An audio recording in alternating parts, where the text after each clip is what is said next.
And as Barbara Starr just reported, former CIA Director David Petraeus will testify tomorrow, raising more questions about how the administration handled the situation. Senator Dan Coats of Indiana is on the Intelligence Committee. He was briefed today. He saw the video. He'll be at the hearing tomorrow in the center of everything, and he's out front. Senator Coats, really appreciate your taking the time. What did you learn from the video today? Well, we learned a lot. We saw things in real time. It was a composite video.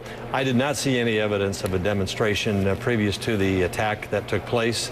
That was revealing. A lot of hard questions were asked. A lot of questions were answered. There are more questions that need to be asked, and we're going to be meeting with General Petraeus tomorrow morning, and that'll give us another insight directly from someone who is in charge of this situation. Let me ask you what, I don't know if you just heard what Barbara Starr was reporting, but you know, in addition to saying that that David Petraeus was aware in the immediate aftermath that this could have been linked to Ansar al-Sharia, the al-Qaeda-linked group, he also perhaps it seems unclear on what talking points Susan Rice had, and as she described it, that somewhere else in the administration, someone must have given her some of those talking points. They didn't seem to match those from the CIA. Does that worry you? Well, we spent an extensive amount of time on those talking points and how the procedure and how they were put together. I asked a lot of questions, as did others, in that regard. We're anxious to fill in and get answers. There are still unanswered questions that have to be given to the committee to look at. In the end, we want to provide a factual, a real-time report of exactly what happened. And obviously, people need to take responsibility based on what we come to. But I don't want to get ahead of the game here. Right. And a lot of this information is classified also. But I think we will learn more as we go forward with Petraeus tomorrow, and then with hearings also following that. Before the hearing today, I just want to quote you back to yourself, but here it goes. You said this administration has been far too candid about successful operations like the raid on Osama bin Laden, but has been far too quiet on the tragic attack on Benghazi. Why do you think that was so? Well, you know, it took 8 weeks for us to start to really get the information that we started to get, and that was only by our subpoenaing, not subpoenaing, but bringing the actors into the Intelligence Committee for classified briefings. There was a lot of delay. I think there was a lot of speculation that this had something to do with the election.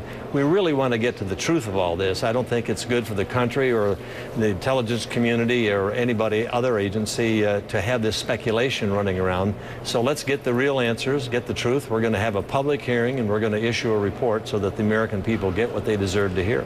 And I want to ask you something about John McCain. I don't know if you're aware of this, but he, along with other Republicans, several other Republicans, did not attend a hearing today on Benghazi. But obviously, as you know, he's been very, very vocal on this issue. He's used the words cover-up to describe it. A CNN producer asked him, and by the way, I should say, instead of attending that hearing, he was holding a press conference calling for a separate investigation into Benghazi. So a CNN producer asked him why he didn't go to the hearing, and here's what he said. I understand that you did miss this briefing yesterday. I'm not, no more comment. I have no comments about my schedule, and I'm not going to comment on how I spend my time in the media. Is John McCain being too political? Well, look, first of all, that was yesterday, and yesterday was a closed session of the Intelligence Committee. Today was the hearing, and today was where the Director of National Intelligence, the head of the Counterintelligence Agency, the CIA, the FBI, State Department, they were there, and John McCain was at that hearing, and I walked in with him. So you feel that, you know, any criticism of him is unfair. I just want to make it, you know, clear, because people have been picking on him for this, so it sounds like you're defending him. Well, John said he had a scheduling conflict, and I'll take him at his word. All right, one other question I want to ask you about. You were a former ambassador yourself. Rand Paul was on this show last night, and he was very clear. He felt that the person in charge of embassy security at the State Department must be fired in regards to what happened in Benghazi. Do you agree? I mean, you've been an ambassador. You've been in an embassy. You've dealt with this on the ground. Well, I have, and I think that clearly we have to look at what the State Department response has been in terms of these requests for more security. We're looking into that. I think drawing a conclusion right now is getting ahead of the curve. We've got more to learn, but we're going to ask all the tough questions, and we're going to get the real answers, and then we'll make the recommendations as to how to go forward, because we do not want this to happen again. All right. Well, we are rooting for you to get those answers. Thanks so much, Senator. Good to talk to you. Thank you. All right. And still out front, Attorney General